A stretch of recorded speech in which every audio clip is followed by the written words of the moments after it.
Rain began to patter against the leaves, dripping through the canopy, releasing the scent of damp earth. In another time and place, the mist of water making Maya's skin feel cooler and her clothes cling would have been pleasant. But she knew it meant her terrible situation was getting worse. She understood how fast soaked fabric and high wind would wick the heat from her body. She wasn't sure whether the temperature was going to drop enough to make her hypothermic if she didn't find suitable shelter, but she didn't like the stakes nor the odds of that bet. "Evie," she called in a stage whisper, torn between the imperative of finding her friend and the primal warnings her DNA was whispering to stay utterly quiet. A timid, fragile animal trying to merge into the foliage in darkness so predators wouldn't hear her moving along. Heart racing, senses straining, without a plan, with the skies liable to split at any moment. She faintly heard terrible sounds echoing through the jungle. Gunshots, screams, crashes. Reminders of what was happening back in the clearing she had fled. "Evie!" She tried again. She didn't see Evie. She didn't hear a reply. Maya pushed aside the fronds of a cycad, crisp and brittle, crunching softly against her hands, giving off a mild scent in the humid air. She moved a step over a mossy log, then froze. In what little silvery light was still filtering through the canopy, she saw the glint of a weathered window pane, glass barely visible through a thick layer of grime and streaks of mineral deposits etched into the surface. Rusty metal shutters creaked in the wind with a low, mournful groan. A man-made structure, one of InGen's installations. It has to be. Why is it out here, and why did they abandon it? Despite her questions and misgivings about the place, it was a potential shelter, and she was starting to hear a heavier downpour sluicing through the trees, drumming on 1,000 broad-leaved plants around her. She moved towards the dark, vine-embroidered doorway. What are the chances I'm the only creature in this jungle which thought to hunker down here? Oh well, I guess I don't have another option.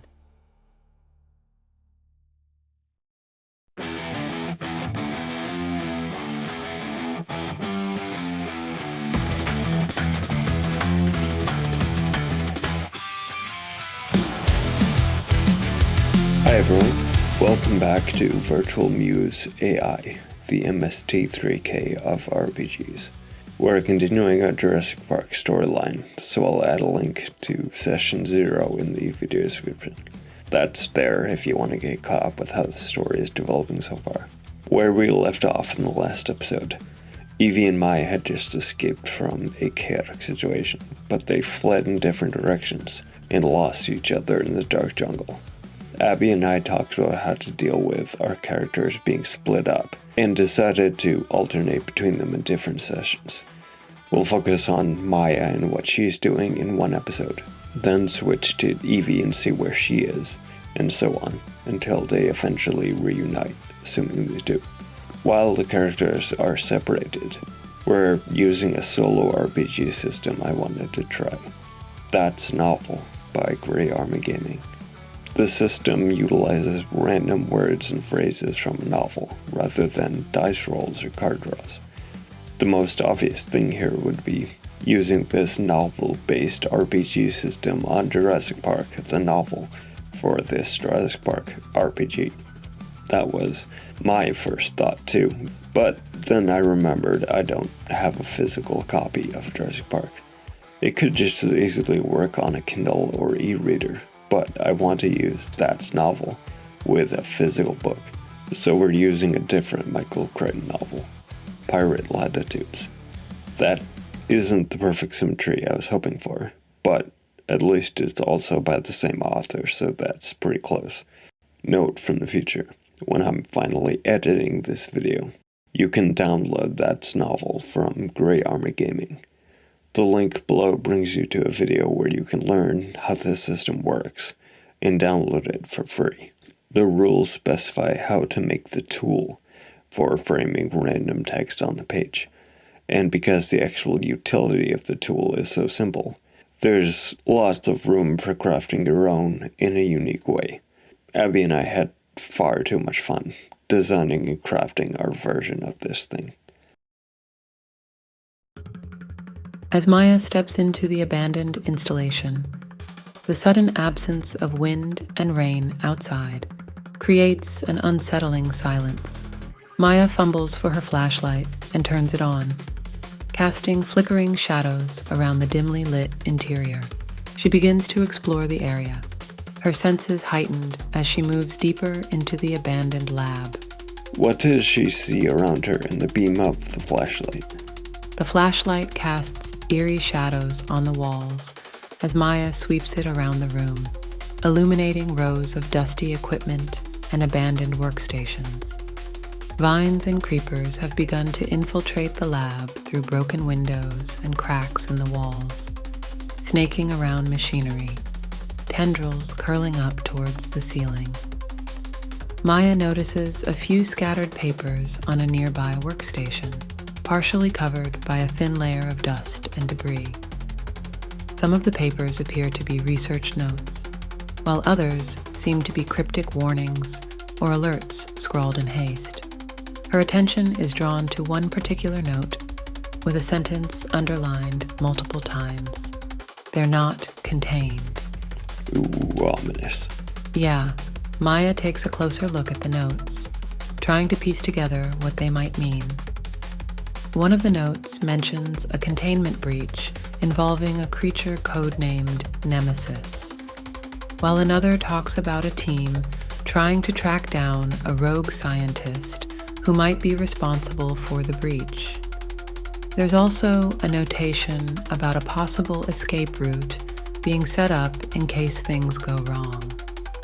The notes don't give much away about what Nemesis is, but there are some cryptic references to adaptive camouflage and pack hunting behavior. Maya's not sure what to make of it, but it sounds ominous. As for the escape route, the notes do mention a marina, specifically a dock area on the western side of the island where emergency boats are stored. What about the rogue scientist? Do the notes contain any speculation about why this person is suspected to be involved? Or is it just the strange coincidence of this person going missing at about the same time as the breach occurred, which invites questions? From what Maya can gather, the notes imply that the rogue scientist might have gone rogue within the Nemesis project, and their disappearance has raised suspicions about whether they intentionally released the creature or sabotaged the containment procedures.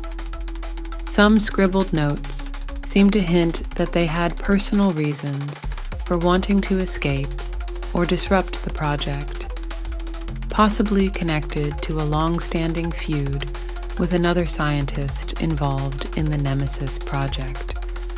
The plot thickens. So even within Helios' secret cabal inside InGen, there might be deeper fissures and people with competing agendas sabotaging and undermining each other. Exactly. It seems like there's a web of intrigue going on here, with various players working behind the scenes to advance their own interests. Yeah, that makes sense. Maybe someone within the Nemesis project had the idea of selling information obtained through the research to an InGen competitor and caused chaos by accident in the process. Helios is so idealistic and driven by his vision, it's easy to imagine someone within his cabal might think they should be directly profiting off of what they're doing, rather than chasing what they see as a pie-in-the-sky sci-fi dream. Helios's all-or-nothing approach does make him vulnerable to those with more practical motivations wanting to exploit the research for personal gain. His messianic complex about saving humanity might blind him to potential conflicts of interest within his own ranks. Yeah, Helios is so absolutely convinced he's right, and surrounded by an insular inner circle of true believers, that it probably doesn't even occur to him that other people have other ideas and agendas.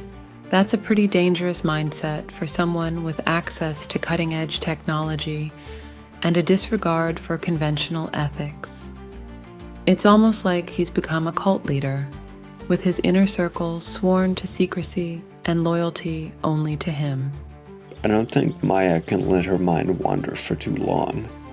Her situation is too precarious. She checks in on her surroundings again. She notices that the atmosphere inside the facility is stale and musty, and there's a faint scent of disinfectant lingering in the air. The only sound is the creaking of old equipment and the distant rumble of thunder outside. She begins to make out more details of her surroundings, including a door at the far end of the room that appears to lead deeper into the facility. So the weather outside is getting worse.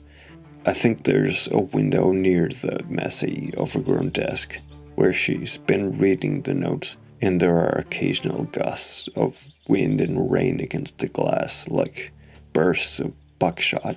She shoves the wrinkled notes into her back pocket and turns the beam of her flashlight towards the door at the far end of the room. The light from her flashlight dances across the door, casting eerie shadows on the walls as she approaches it cautiously.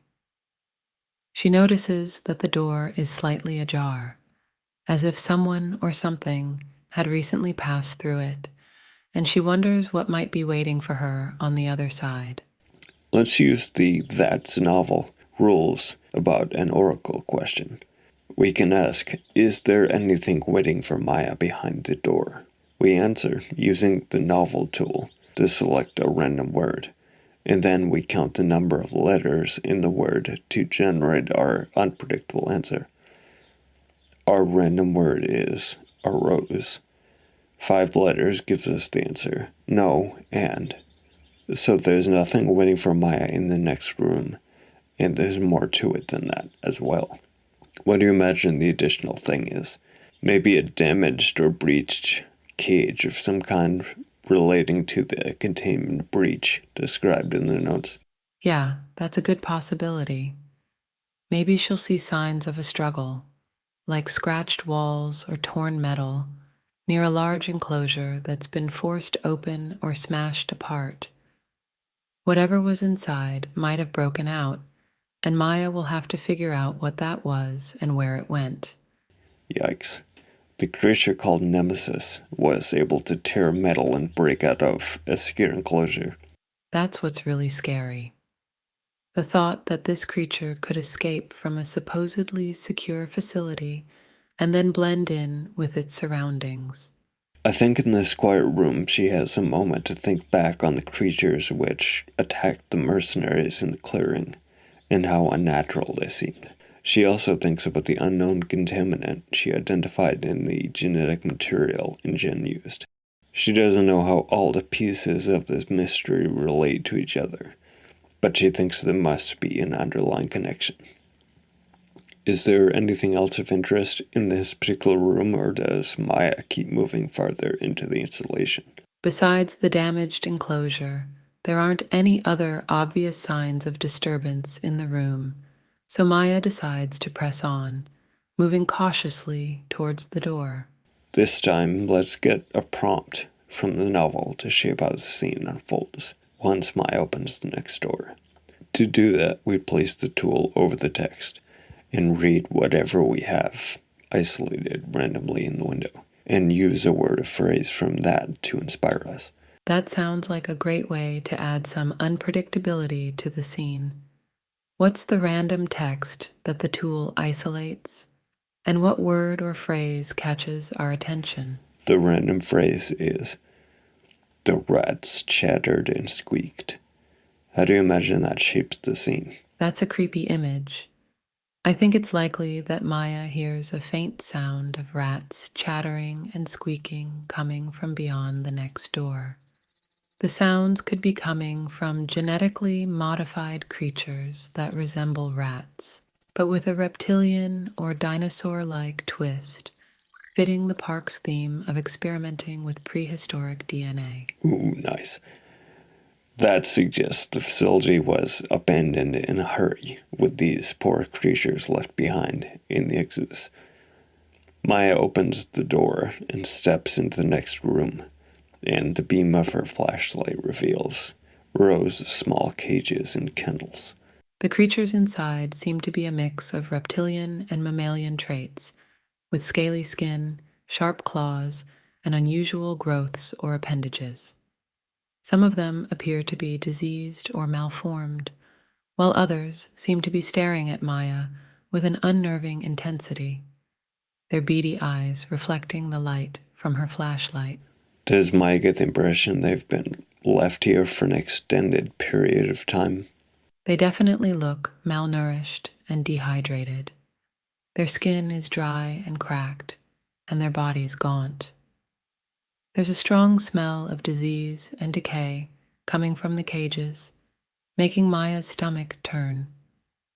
It looks like they've been left here for months. Maybe there's some kind of automated feeding system which has kept some of the creatures alive for all this time.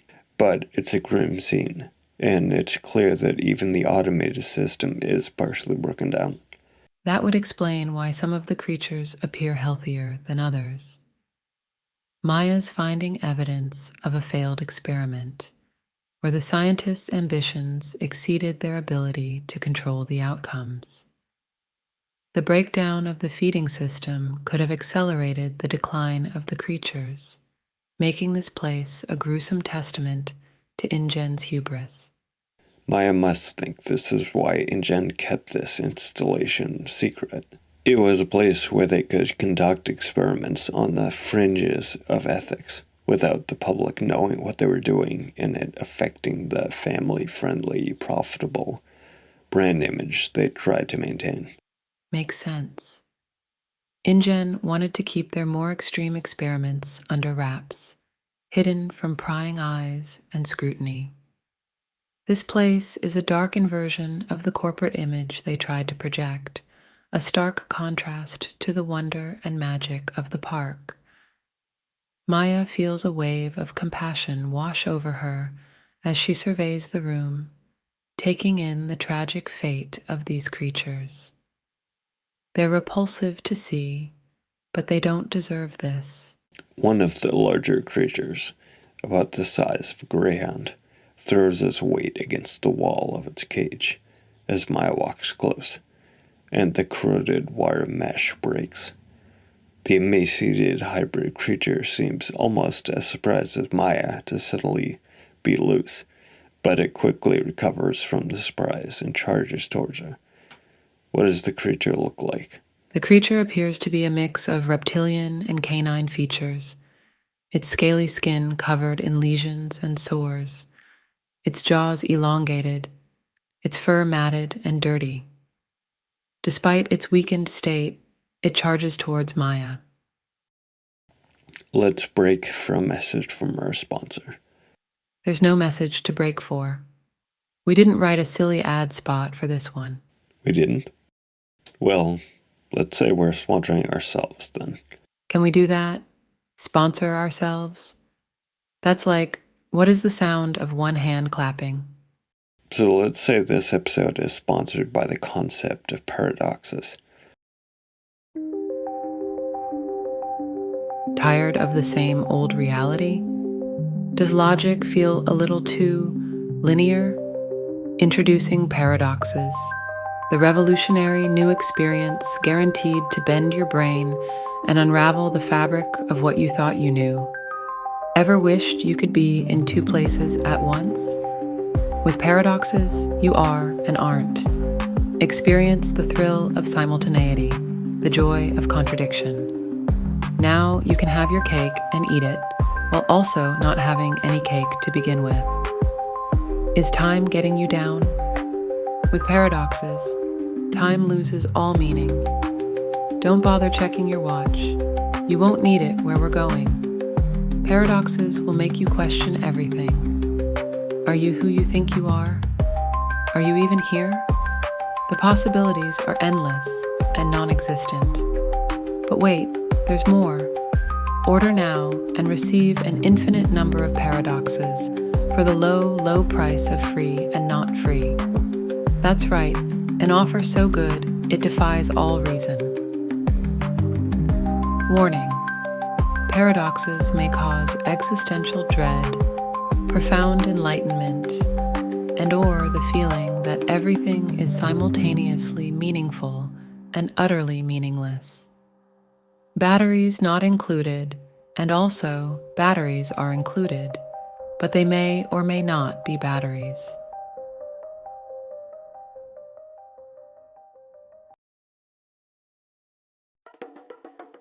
Maya is unarmed and not a fighter anyway.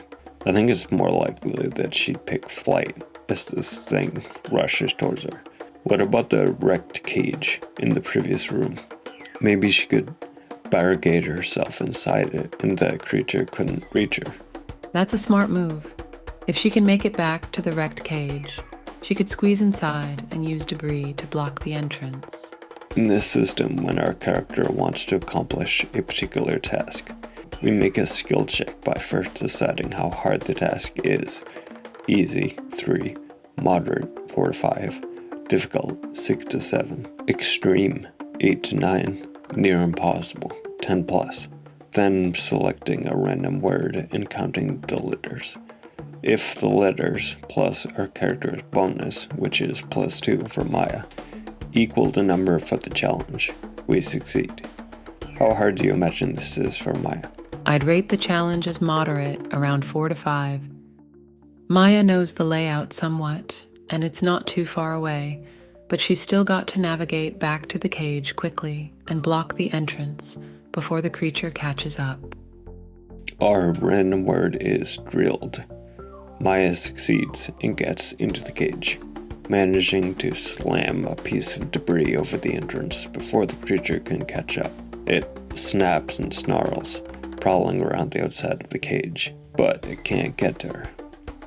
Now, Maya can catch her breath and think about what to do next. Does the thing stay nearby or does it leave the room and wander off into the installation? It stays outside the cage, pacing back and forth. It seems unwilling to give up its chance to get at Maya. Maya's priority should be finding a way to distract or disable the creature. Maybe by finding something to throw at it or create a diversion. She also needs to conserve energy and wait for the right moment to make a move. In the meantime, maybe she can rest and recover inside the cage. It isn't exactly a comfortable or relaxing spot, but it's probably the safest place she could be for a while. The room is gloomy. The air is thick with the smell of decay and rot. Outside, the storm rages on, causing the metal walls of the facility to creak and groan. Inside the cage, Maya hears the creature's labored breathing and scratching sounds as it tries to claw its way in. Heavy rain patters against the exterior walls. I think this is a perfect cliffhanger to end on. Can't wait to pick up where we left off next session. See you, Space Cowboy.